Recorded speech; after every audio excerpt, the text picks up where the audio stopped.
Welcome to the Experience of the Soul podcast with Cynthia Alice Anderson, a weekly show helping you grow, prosper, and evolve.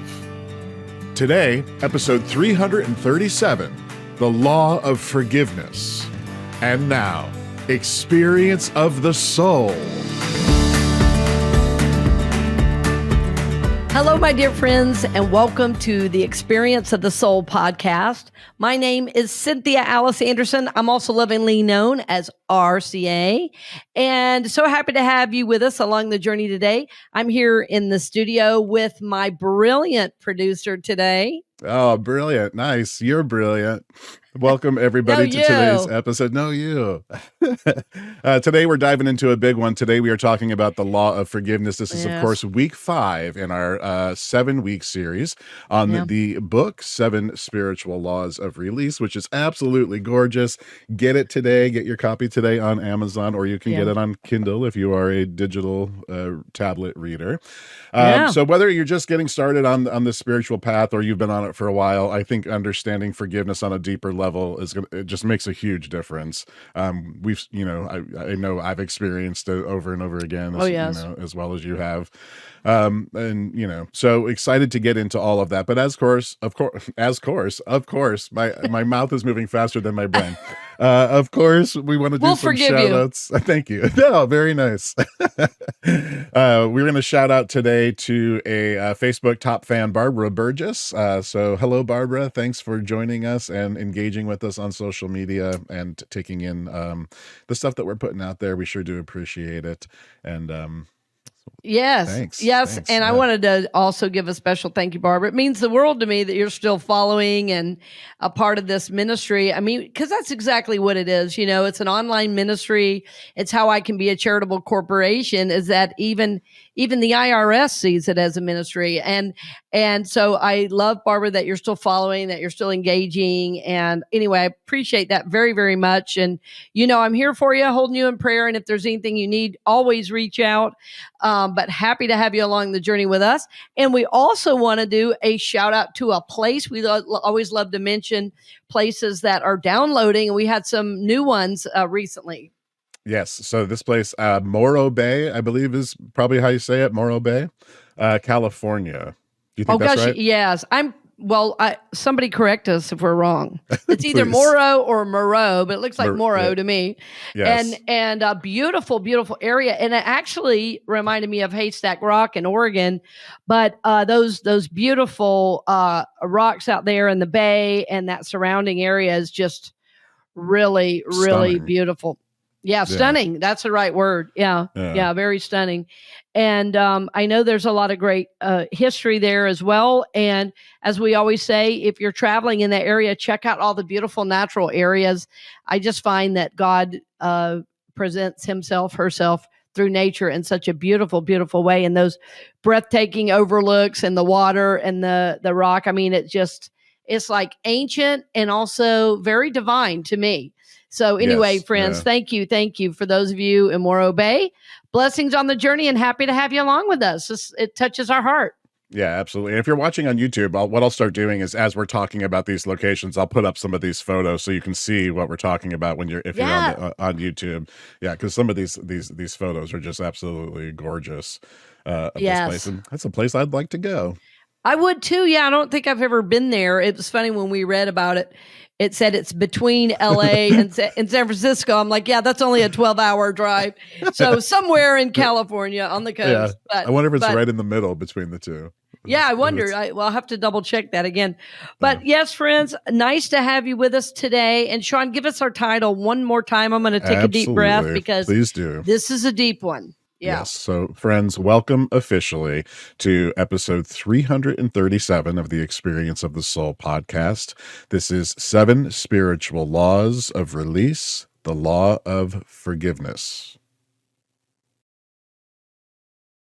Yes, the law of forgiveness. And those of you who are working with me one-on-one and are in my courses, even at my church, I've been talking about forgiveness so much recently. And you all know, and I want to just reiterate for our listeners here on the podcast, that forgiveness might be the most important spiritual law there is, because of its tremendous healing capacity, like the power that forgiveness has to free, to heal, to move you out of pain and resentment and into freedom and joy and love. It's just a really, really powerful spiritual principle. And it's like all these principles, though, my friends, if you don't practice them, they cannot make a difference in your life. Forgiveness frees, forgiveness heals. It helps you move out anger, as well as I mentioned, resentments and things. So my reason for doing this book in general was I was serving at a community in Orlando that I still deeply love. It was then called Christ Church Unity Orlando. And the book was based in my own teaching, my own spiritual lessons I'd learned over the years from a variety of disciplines. And so I want to assure you that no matter your spiritual path or journey, unless it's of the darker nature, anything that's of the light will be able to connect with the spiritual principles that are in my book. And this one, the law of forgiveness, is truly transformative. Truly transformative. You know, we've talked on several levels over the last few weeks. You know, the first week that was about giving was more of the financial. Then it was about the law of service, you know, giving to others. And then it started getting deeper. You know, the law of minimization was a lot about clearing out your own physical area, your home, your office, your, moving energy. And then last week was the law of letting go, which started to really, really deepen our understanding. It moved us into the emotional realm. And this law, the law of forgiveness, ultimately touches every level, but it's really known through the emotional and the spiritual level, because the need to forgive is known in our soul. It's when we are, let me say it this way. We know we need to forgive when there is a negativity that's alive in us about another individual or about ourselves. It's about when we're holding anger, resentments, or holding on to even fears, anxieties. There may be forgiveness work to do. If somebody has done me wrong, it's like we think of this person, they say they've done me wrong, and they may have. Then forgiveness at some point is going to be in order. I say forgiveness may be in order because forgiveness is a process, and I don't think it's one to be rushed. That said, I think that being willing to forgive is a key in moving you forward. Forgiveness will move you along the path of that evolving spiritual journey we talk about so often. Holding on to the past belief, past hurts, past negativity is going to keep you stuck, my friend, very simply. So a question that I'm sure you may be asking is, what is your definition of forgiveness? And I will mention that my first understanding of forgiveness is not where I am now. And that's why I want to give you a new idea about it. So when I was young, we learned the phrase forgive and forget. And if we were in church, I'd say, raise your hand if you know what I mean. I know Sean's raising his hand already. Forgive and forget. And what I learned over time is that forgive and forget can actually set you up to be hurt again. What do I mean by this? Well, if we just forgive and move on and forget anything happened, we may be putting ourselves in a situation to be hurt again because we haven't really honestly dealt with the situation or dealt with the hurt. So forgiveness is not condoning bad behavior, but it's also not pretending something didn't happen. Forgiveness, as I teach it and as I understand it, is about being willing to release the hurt from the past. And that will help you have the trauma, whatever was done, whether you were done wrong, somebody said or did something, even to the point of abuse, the more you hold on to that hurt in that way of they did me wrong, what you're actually doing is attaching yourself to the person that hurt you rather than freeing yourself from that individual, from that situation. So negative emotions are harmful to the mind, the body, and certainly to the soul. We know from the mind-body connection from medicine that when you hold on to a lot of negativity, when you're worrying a lot or anxious a lot, you get something called a stomach ulcer. If you're angry a lot, you walk around angry, you can have issues of the joints.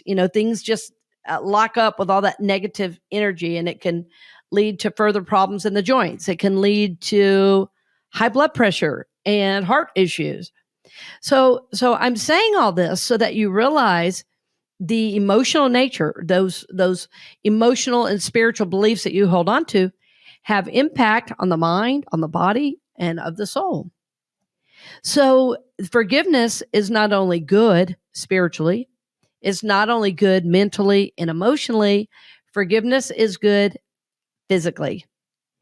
Forgiveness will help you release the negative energy you're holding on to and move you into healing, into health, into peace, into freedom, into wholeness. So forgiveness is no small task.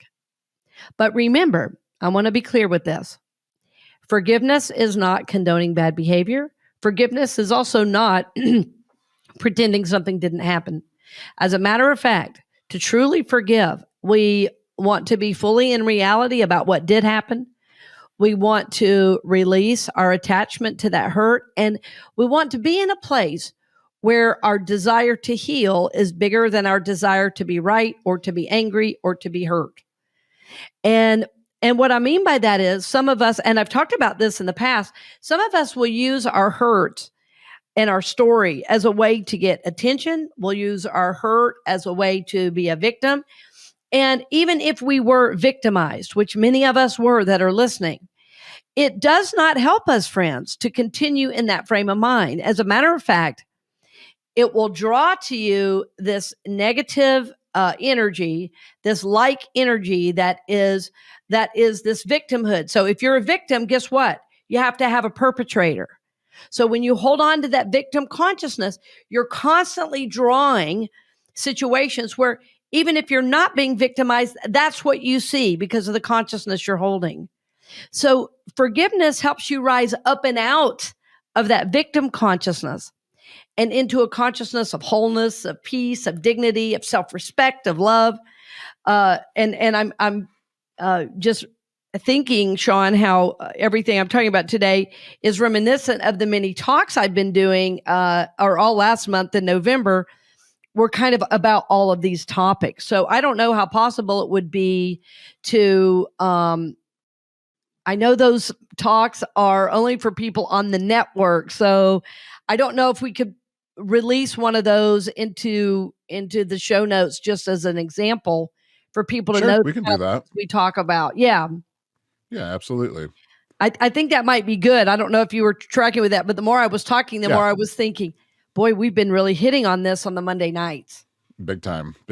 Yeah. And I could definitely put one or two of those. Yeah, let's put one in there. Maybe that one on self-respect would be good. Okay, absolutely. Yeah, dignity and self-respect. And yes. Friends, I want you to be aware that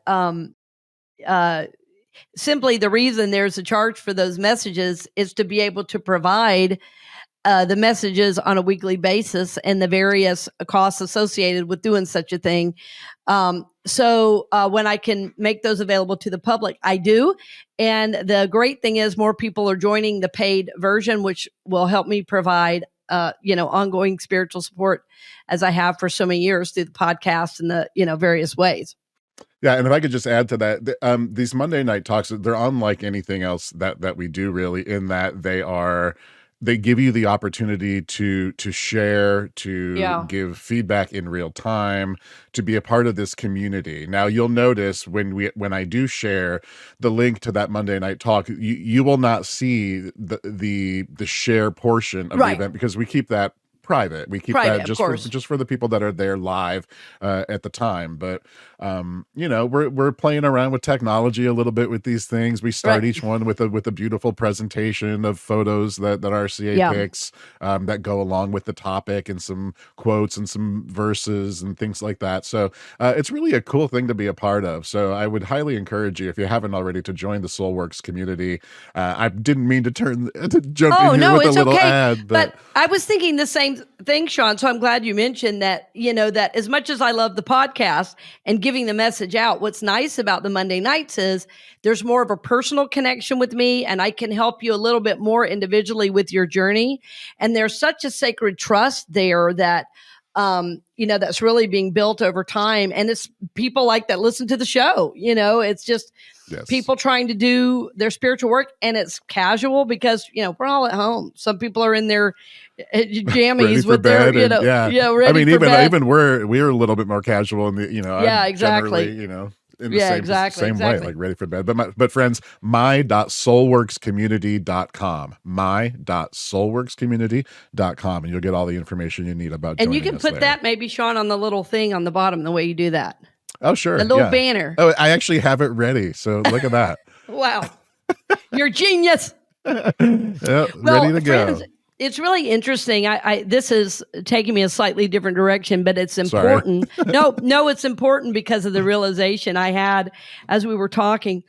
The confidence that's required to take the chances I have taken with my spiritual network, with the podcast. Like somebody asked me recently, how do you, how was the podcast funded? And I started laughing. I said, well, by donation. And they said, well, how do you know donations are going to show up? And I said, well, I don't, but I trust. And as I forgive, forgiveness moves me into an abundance consciousness, because I don't think anyone owes me. I'm giving this as a gift. If the money is there to support the show, which it has for, over 6 years, almost 7 years now, that, it will be there, and the money has always been there. And so forgiveness, as much as we talk about it, about mentally, emotionally, and even impacting us physically, spiritually, it also impacts us financially. I mean, Edwene Gaines wrote a book, one of my powerful mentors. The title of her book is How to Become Debt Free, Forgive. So there are so many benefits to forgiveness. And what's so amazing is the universe operates according to energy. And what I love about this is that you don't even necessarily have to say anything. As your consciousness shifts, the universe corresponds, because that's how the universe is set up. So if I think of myself, that's what I was saying before. If I think of myself as a victim, the universe says, you're right. If I think of myself as someone who is capable and worthy, that I have dignity and self-respect, that I know God loves me, that I'm worthy to receive, that I'm worthy to be successful, and I realize unforgiveness is keeping me tied to the past in a way that's unhealthy, in a way that's full of resentment and negative energy. I'm going to want to free that. And as I free that, it's like my consciousness goes, zoop, it moves up. It's like the boat rises higher, And so as I rise higher, everything that I draw to me is higher. So if you haven't done this deep level of forgiveness yet, I want to assure you that the benefits far outweigh any pain that you have to go through. And so many people don't want to do it. They'll say, I just don't know if I want to go through all this forgiveness stuff. And I said, well, think of it this way. The longer you wait, the more the negativity impacts you. That if you are just willing to forgive and willing to face it, because you've already faced the worst part, you've already endured whatever it was that happened. And now your work is going to be to free yourself of it. So even though it is about facing what happened, it's like facing those fears, facing those pains, kind of unpacking, what are these old resentments? Who am I still mad at, frustrated with, angry about, And as you start doing the work, you start finding, my gosh, I may need to start with myself. Wouldn't it be great if I could just forgive myself for anything of the past? Wouldn't it be great if I could just forgive myself for ways I haven't measured up to my own expectations or ways that I've unknowingly hurt people? What if I love myself enough to forgive myself and experience God's forgiveness in a new way? Friends, this is amazing stuff. This is amazing stuff. It's like, am I willing to forgive?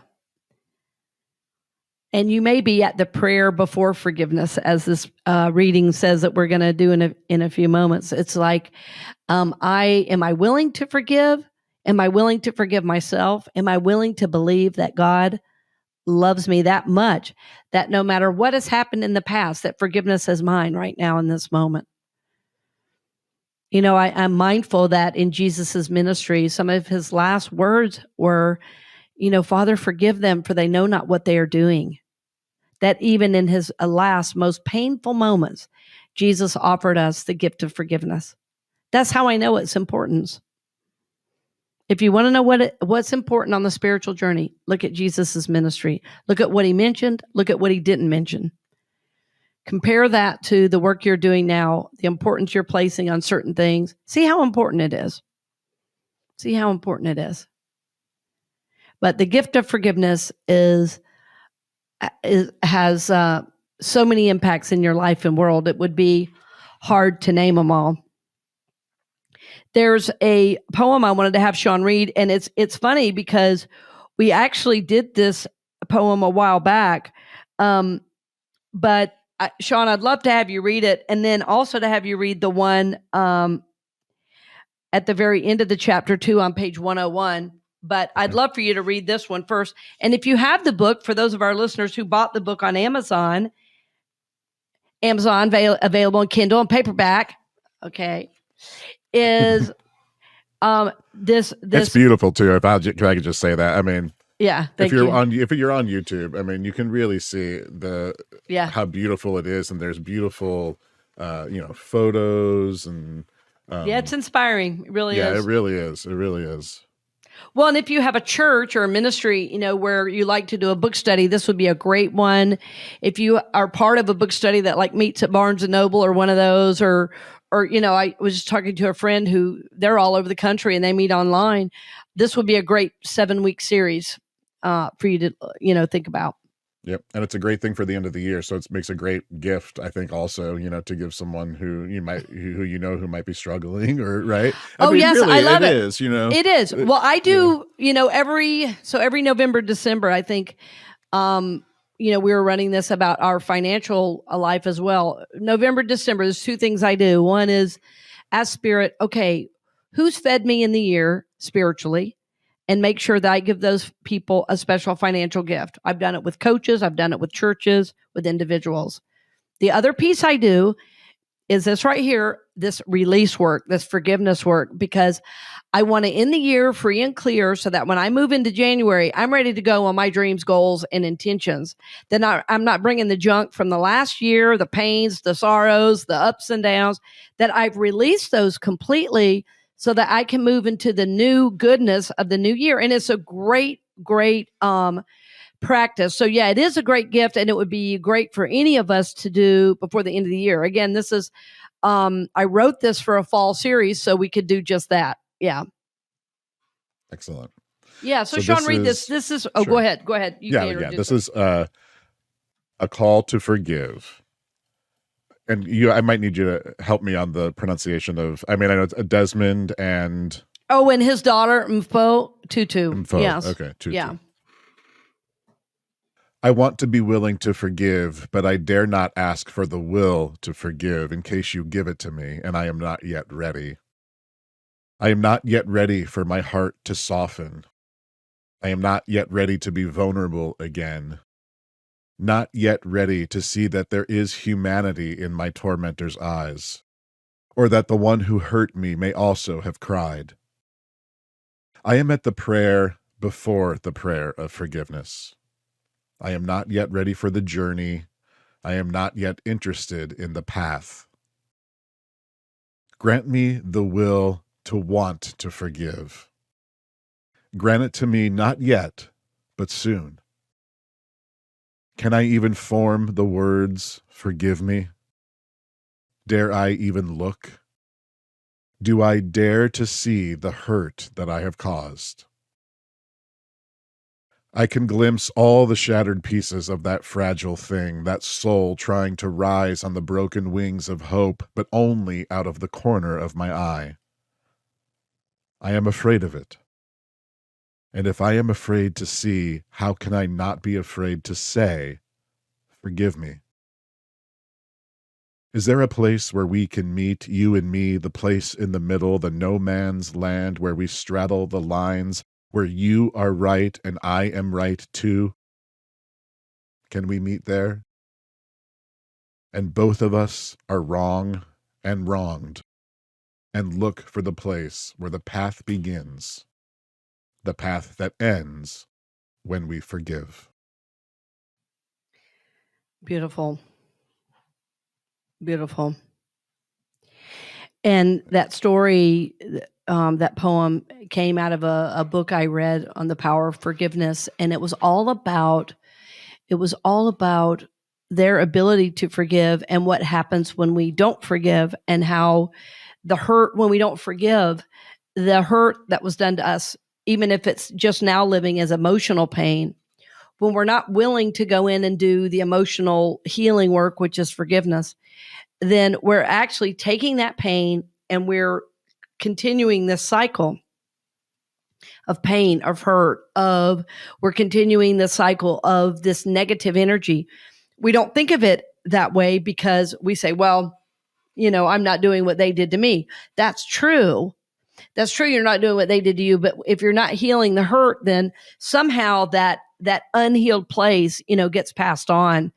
And I wanted to mention about the passing on of hurt because of how in families, hurt gets passed on, and sometimes the hurt is, and the tendencies are passed on in our DNA. And I often talk about our spiritual DNA. And what happens is in the family, the behaviors that are done by our parents or our grandparents, get passed down to the next generation if they're not healed. And so to all the parents that I've worked with over the years, I often say your kids are going to benefit from the work that you're doing even more than you, because your kids are going to start where you are.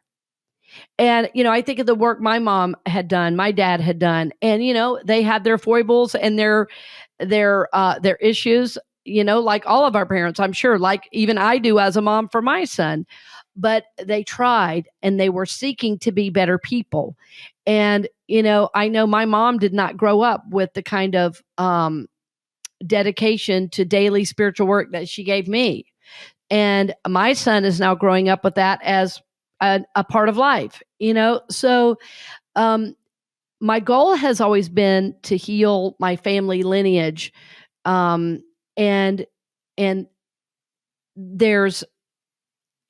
I've done that, through my own therapeutic work. And then occasionally I'll get a vision or I'll have a dream that comes to me that helps me know that the healing work I'm doing is working and is making an impact. There was a vision I had, it's in the book, and I don't think I've ever read this before exactly. And Sean, will it make sense for you to read it? Did you take a look at that on page 91? Yes. Yeah. You want me to read that whole section there, or yeah, sure, that section there at the bottom? Okay. I was in a circle and surrounded by my happy, healthy ancestors. They were too many to count, but the feeling was one of safety and support. There seemed to be about 100 of them in a large circle around me. I was seated in a chair, and my father came forward. There was light all around me, going outward toward the ancestors, and they were singing. I was looking around, taking this in, and suddenly I was being lifted up. Then my father put a large quilt around my body that enfolded me. The quilt was the fabric of my life experience, and I could see all the things that I had been through. I looked at the patches and then at my father for an answer as to what it meant. And he said, the most freeing thing to me. Don't mind about the patches. They will heal in time. Wow. Yeah.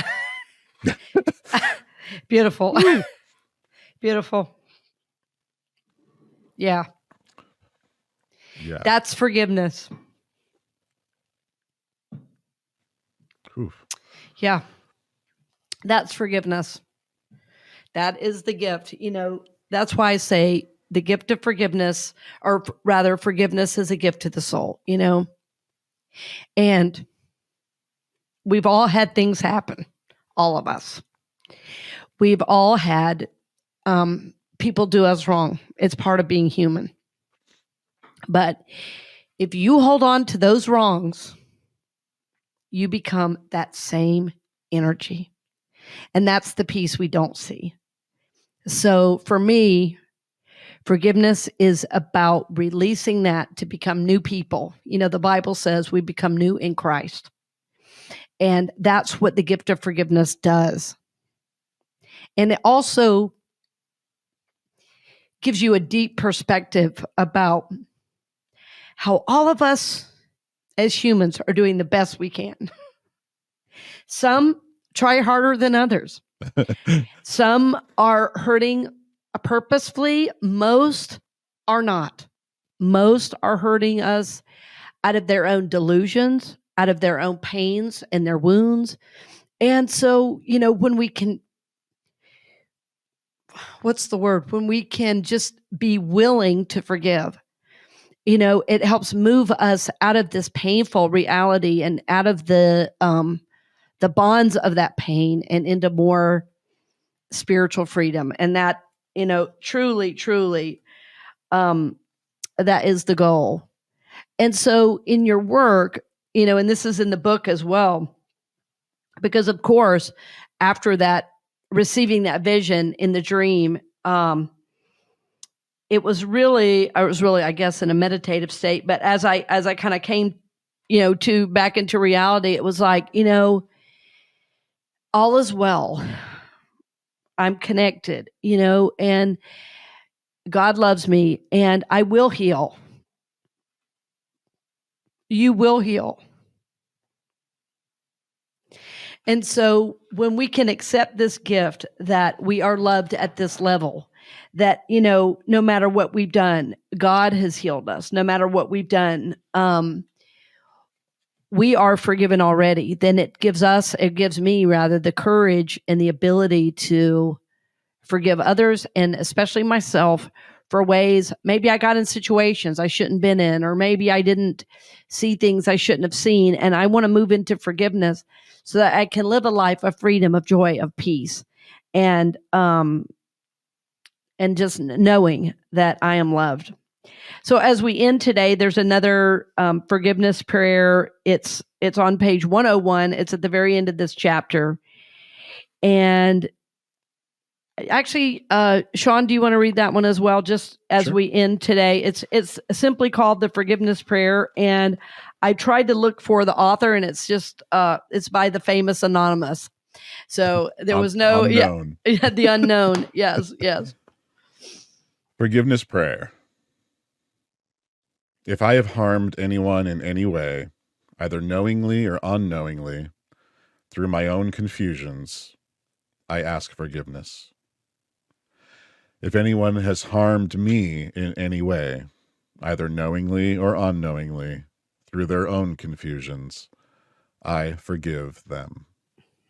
Yes, that is the key, my dear friends. So please, friends, take this with you. Do the work of your soul. Be courageous in being willing to heal. Want to heal more than you want to be victimized or right. Rise up and out.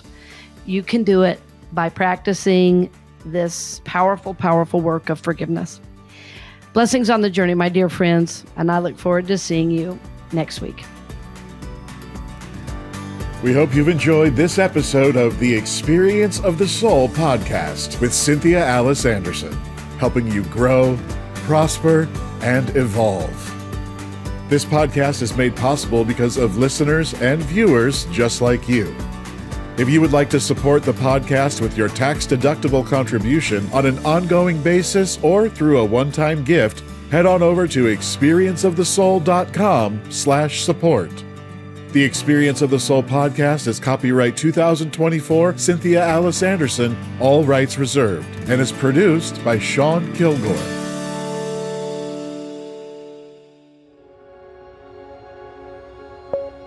A production of the Soulworks Group, Incorporated.